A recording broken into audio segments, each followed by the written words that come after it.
Goeiedag Jorviers, ons gaan vandag kyk na jou wiskunde afbeelding. Jy skryf Woensdag 9 September en jy skryf slegs oor finansiële wiskunde. Die eerste een is die verstaan van die terminologie. Goed, dit is die eerste bladsytjie wat ons gekry het toe ons begin het met wiskunde, finansiële wiskunde. Jy moet hierdie terminologie verstaan en weet waarvoor het ook staan en wat dit beteken. Inkomste en uitgawe byvoorbeeld. Inkomste is dit wat jou besigheid ontvang, soos waarmee die besigheid oopmaak, sy finansiële jaar, en dan ook enige beleggingsuitgawes is dit wat die besigheid, die geld wat die besigheid bestee aan goedere en dienste. Dan ook lone en salaris. Ek wil hê jy moet besef dat lone en salaris verskil van mekaar. Lone is nie 'n lening soos van julle genoem het nie. Lone is ook 'n salaris wat jy aan jou werkers betaal, maar dis nie 'n salaris nie. Dis geld wat aan werkers betaal word, gewoonlik gebaseer op die aantal ure of die hoeveelheid werk wat hulle gedoen het. So elke week gaan dit verskil en daarom is hierdie ouetjie lone ook 'n veranderlike uitgawe. Want daai uitgawe van jou besigheid is nie elke maand dieselfde nie. Salarisse aan die ander kant, hierdie is 'n vaste en 'n gereelde betaling wat jou werkers elke maand of maandeliks of jaarliks kry. En hy bly dieselfde, so daarom is dit dan nou 'n vaste uitgawe. Goed, dan 'n openingssaldo of balans is die bedrag geld wat in die rekening is van 'n besigheid aan die begin van 'n finansiële tydperk. Dan hier by die pers, of kom ons gaan eers by die geel, begroting. Ons gaan nou kyk hoe stel jy begroting op. Dan surplus en tekort. Hierdie persgedeeltjie is die teenoorgestelde van mekaar. So surplus is wanneer jou inkomste meer is as jou uitgawes. So jy het genoeg geld in jou besigheid om al jou uitgawes te dek. 'n tekort is die teenoorgestelde. Dis nou wanneer daar nie genoeg inkomste is om al jou uitgawes te dek nie, dan lê jy in 'n tekort of jou besigheid in 'n tekort. Goed.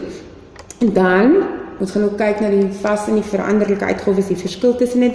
Weet waarvoor staan BTW? Dis belasting op toegevoegde waarde. Okay, hierdie belasting gaan na SARS en ofwel die regering toe.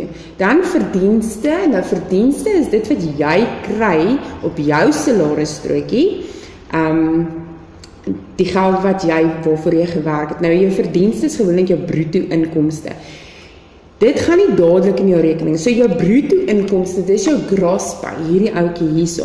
Hy gaan nie dadelik in jou rekening in nie.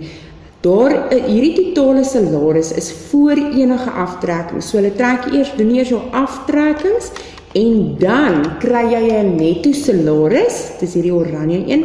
Die netto salaris is na die bedrag geld wat jy kry na al jou aftrekkings. Goed, dan moet jy ook weet waarvoor WVF staan, werkloosheidsversekeringsfonds. Nou WVF of werkloosheidsversekeringsfonds is 'n klein aftrekking van jou salaris, okay, wat help dat indien jy jou werk verloor, kry jy dan nou 'n klein bedragie van die WVF fonds besigheid af. Goed, dan 'n werkgewer is die persoon wat die werk gee en 'n werknemer is die een wat die werk neem.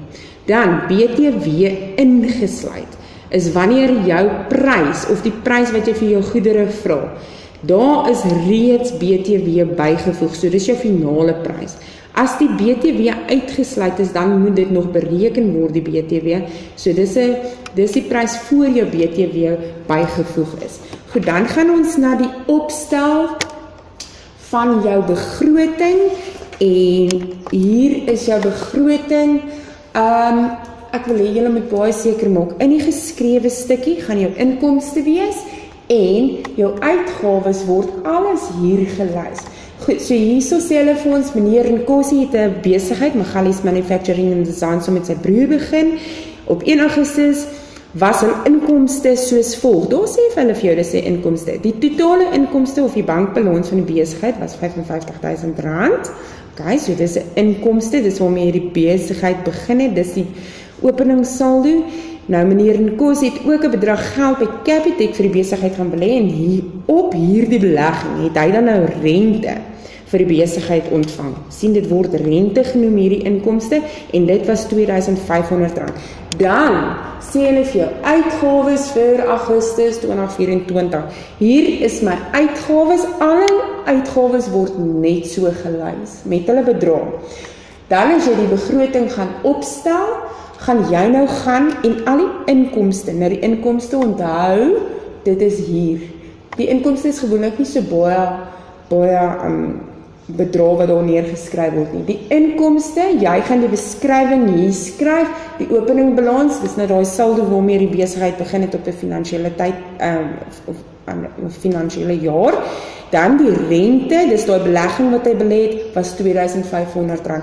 Skryf my asseblief die naam en die bedrag langs en daar sê die bedrag. Beskryf hom en dan sy bedrag. Want jy kry punte vir beide en dan tel jy jou inkomste op. In hierdie geval was dit 57.500. Dan die uitgawes. Ouens, girls, lys of gaan copy and paste hier net so oor. Al kort jy dit af.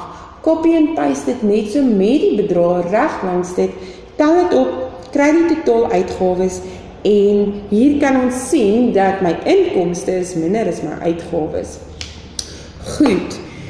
Nou, wanneer jy hierdie moet bereken, gaan jy ook dan nou, om te kyk, wat is my inkomste, wat is my uitgawe, daarso sê ons, ek het vir jou gesê in die klas, onthou, vat altyd jou inkomste minus jou uitgawe, om te sien, het jy 'n wins of het jy 'n verlies, altyd.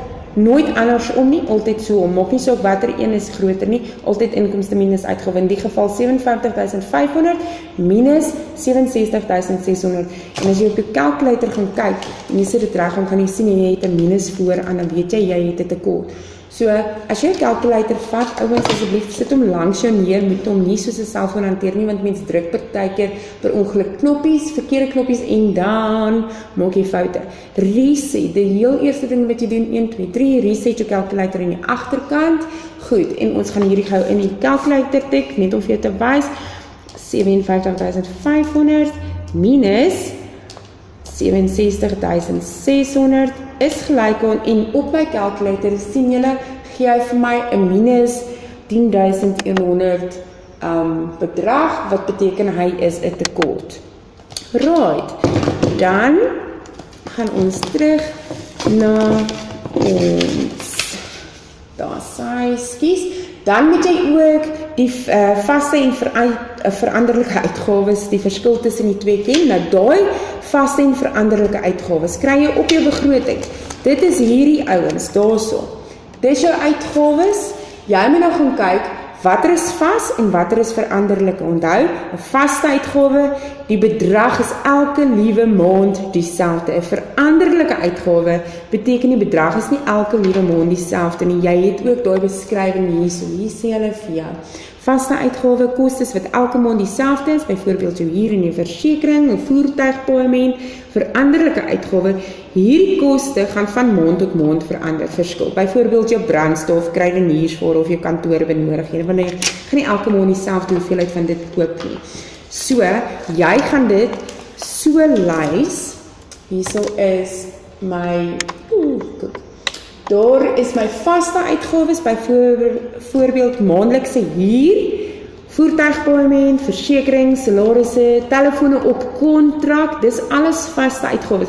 Jy kan nie elke maand 'n ander bedrag hier betaal vir jou besigheid of die gebou waar jy jou besigheid het nie. Jou voertuigpaaiement is elke maand dieselfde, versekering. Hierdie is alles vaste uitgawes. So lys dit en skryf die bedrag, want jy kry punte vir dit, en dan skryf jy die totaal vaste uitgawes aan die onderkant by die totaal.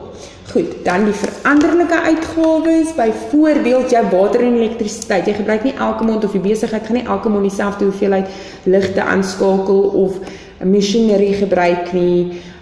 So daarom is dit 'n veranderlike uitgawe, hy verander. Produkte vir die vervaardiging, jou produkte wat jy aankoop om jou besigheid mee te maak. Byvoorbeeld, as jy 'n meubelbesigheid het, jou hout, jou houtlijm, spykers en skroewe ensovoorts.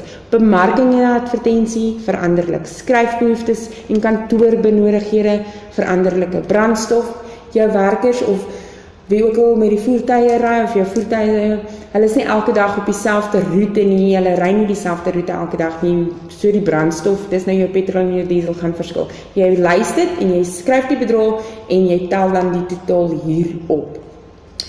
Goed, dan moet jy ook, ons is terug na hier oukie, moet jy ook dan nou weet hoe om wins en verlies berekeninge met 'n sakrekenaar te doen. Jy kry 'n formuleblad. Right, hier is 'n formuleblad. So, dit sê vir jou wat om te doen. Ek het reeds vir jou gesê wanneer jy jou inkomste en uitgawes bereken of dit 'n wins of 'n verlies is, hoe om dit te doen. Dan wins en verlies op jou goedere. Jy vat altyd jou verkoopprys minus jou kosprys, dan gaan jy sien as jy 'n minusbedrag het, het jy verlies. As jy 'n plusbedrag het, dan is dit 'n wins. Goed. So op hierdie, kom ons sê nou byvoorbeeld, jou meubelbesigheid, dit kos jou koste is R400 om hierdie stoel te maak, okay? Maar jy verkoop, jy verkoop hom vir R550, dis jou verkoopprys, okay, vir hierdie stoel. Jy verkoop hom aan 'n kliënt vir R550. Jy gaan dan nou jou verkoopprys vat, wat R550 is, minus jou kosprys, wat R400 is, en as jy dit op jou sakrekenaar gaan uitwerk, gaan jy sien dat jy R150 wins gemaak. Dan, wanneer jy wins en verlies bereken, vat jy dan nou die verkoopprys minus die kosprys gedeel deur die kosprys en jy maal hom met 100. Alright, om jou persentasie wins en verlies uit te werk. So, ek gaan dan nou gaan verkoopprys, onthou dit was R550 vir die stoel, minus, en jy skryf die hele formule net so, minus my kosprys, dit het my R400 gekos om hierdie stoel te maak, gedeel deur, daai lyn beteken gedeel deur my kosprys, en dit gaan ek maal met 100. Goed, dan tik jy alles in jou calculator in, onthou, as jy intik, 550 minus 400, sê net eers is gelyk om gedeel om deur die 100, en dan deur die 400, en dan maal jy met 100, dan gaan net vir jou 'n bedrag gee, en dit is dan jou persentasie. Goed, dan, volgende enetjie is, jou BTW berekeninge. BTW ingesluit, uitgesluit en ingesluit. Goed. Hierso is my BTW berekeninge. As ek op hom gaan, dan gaan ek nou sien belasting op toegevoegde waarde, dis waarvoor BTW staan. Dit word bereken teen 15%. Okay, so hier's 'n formule waar die prys BTW uitgesluit is. So, as dit uitgesluit is, vat jy die prys uitgesluit, jy maal dit met 15 en dan deel dit met 100 en dit gaan vir jou net die BTW bedrag gee. Dan vat jy die prys wat uitgesluit is, plus daardie BTW bedrag en dit gaan nou jou finale prys gee. Wanneer die prys BTW ingesluit is, kan hulle vir jou vra bereken die bedrag voor BTW bygesit is. Dan vat jy jou finale prys, okay, wat dit jou sal kos aan die einde, so dis ingesluit, jy deel dit deur 1.15 en dit gaan dan nou vir jou die prys gee voordat BTW bygesit is, BTW uitgesluit. So, as ons nou dit gaan kyk, hier is 'n voorbeeld. Hierso, sê hulle vir jou dat 'n handsak, daarso, 'n handsak word verkoop vir R450, BTW uitgesluit. So dis nie die finale bedrag nie. Bereken die BTW bedrag en die finale prys vir wat die sak waarvoor hy gehef sal word. Nou, so jy doen 2 somme. So, BTW uitgesluit, 450, mol 15 gedeel deur 100, daarso is sy, mol 15 gedeel deur 100, dit gee dan na jou BTW bedrag, en daar's my BTW bedrag, R67,50. Nou, onthou, dis die BTW bedrag. Nou wil jy die finale prys, soos hulle hier sê, vat die finale prys of bereken die finale prys. So ek gaan na my finale prys, onthou, BTW uitgesluit R450, plus my BTW bedrag wat ek bysit, sit dit in jou calculator, en daar is dan nou my prys, my finale prys, BTW ingesluit. Goed, dan nog een voorbeeld hierso. Sê dit dan nou vir jou, 'n laptopsak word verkoop vir R930, BTW ingesluit. So hierdie is jou finale prys, okay? Dis wat dit jou gaan kos om hierdie laptopsak te koop. Nou vir hulle, wat is die prys van die sak voordat BTW bygevoeg is? Goed, so wat ons dan nou hier doen is, onthou jou formule is hier vir BTW, om BTW uit te werk voordat dit bygesit is. So, ek vat my finale prys, gedeel deur 1.15, is gelyk aan, en daardie bedrag is dan nou die prys voor my BTW. Okay. Dan gaan ons weer terug na ons afbakeningkie toe, dan kyk ons na 'n betaalstrokie, dis 'n payslip in Engels. 'n Betaalstrokie is die werknemersin, wie ook die werknemer. Hierso is 'n betaalstrokie van mevrou E. Jacobs. Nou, sy is een van die werknemers van Magalies Manufacturers and Design. Goed, so, daar is haar naam en of voorletters in van, dis haar werknemersnommer, dan die betaaldatum, die pay date, dis die maand wat sy betaal word, so dit is die 30ste September, want dis die 9de maand is September. Hier is haar ID-nommer, die afdeling vir wie sy werk in die Accounts Department. Hierdie is dan haar bankbesonderhede by Capitec en dan haar bankrekeningnommer. Dan is hier haar earnings, haar verdienste. Dit wat sy vanaf die besigheid kry. 'n salaris van R18.850. Sy kry huistoelaag of behuisingtoelaag, housing allowance R900, kartoelaag van R1.500.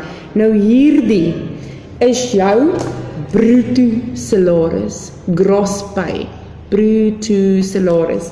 Hierdie bruto, sorry, daar is 'n R.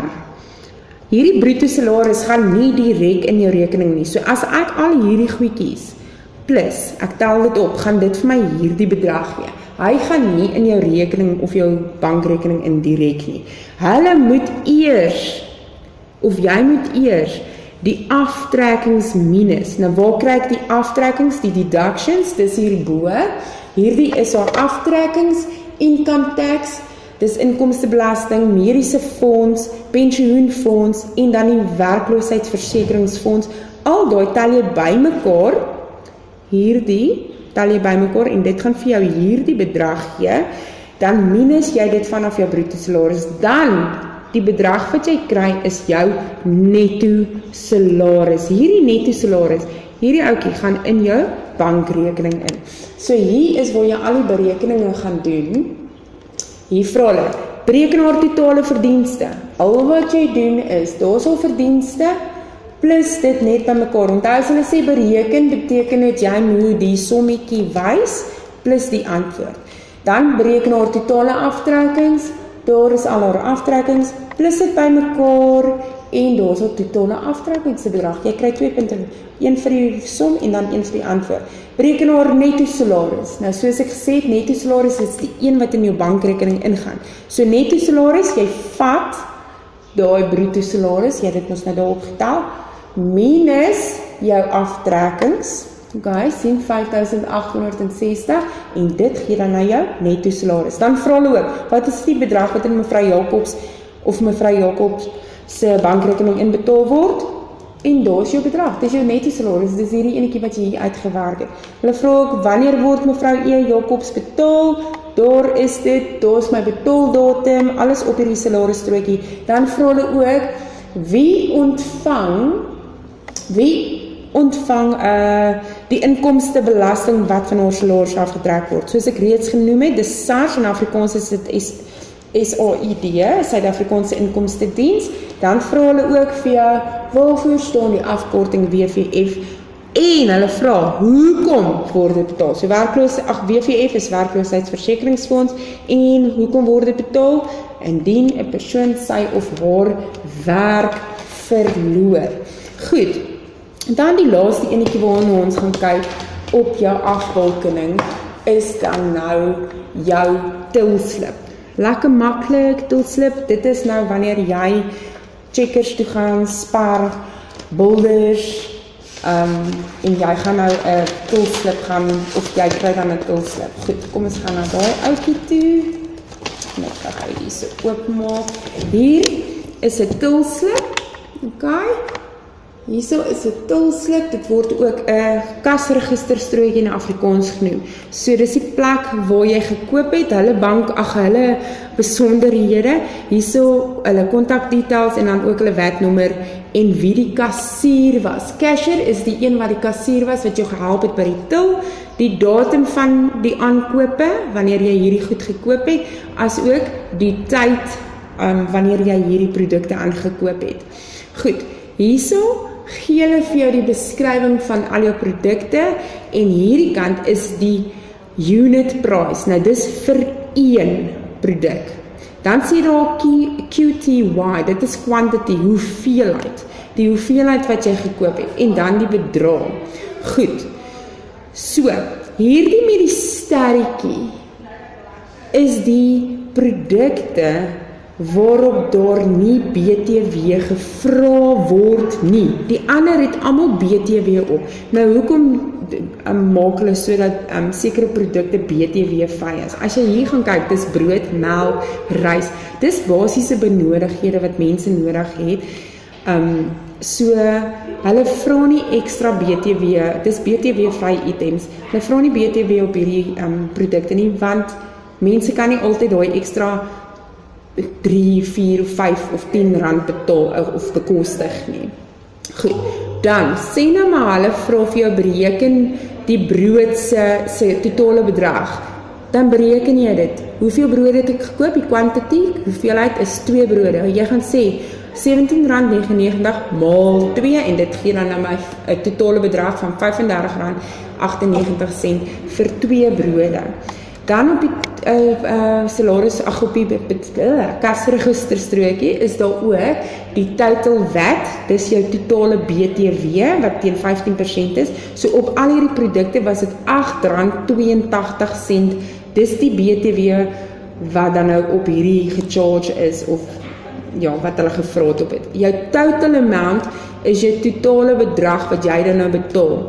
Hierdie persoon het met 'n kaart betaal, okay, payment method, met 'n kaart betaal, daarom sal daar geen klein geld wees nie, maar ons gaan nou kyk, hulle vra partykeer, as die persoon, sê nou maar die persoon het, of hierdie, die persoon wat die produkte gekoop het, met 'n R400 betaal, okay, met 'n R400, dan sê hulle bereken die klein geld, dan gaan jy sê R400 minus 391,95 en jy tik dit op jou calculator in, nou gaan jy bereken, en dan sê jy R400 minus my totale bedrag van R391,95 is gelyk aan, en dit beteken dan die kliënt gaan R8,05 terugkry.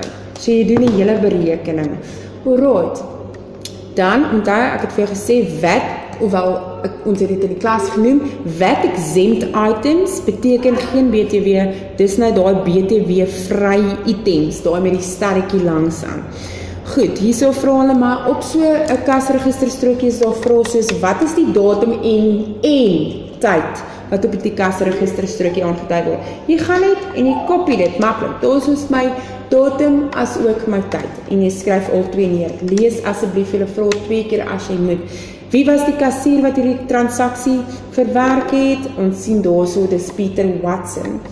Dan, lys al die items, wees versigtig vir hierdie vraag. Lys al die items op die kasregisterstrokie wat nie BTW vry is nie. So dit beteken, dis produkte wat nie vry is van BTW nie, so hulle het BTW op, en op hierdie een kan ons sien, dis net die biscuits, die koekies, die seep en die grocery bag, die inkopiesakkie. So hulle het BTW op, dan lys jy hulle net daar.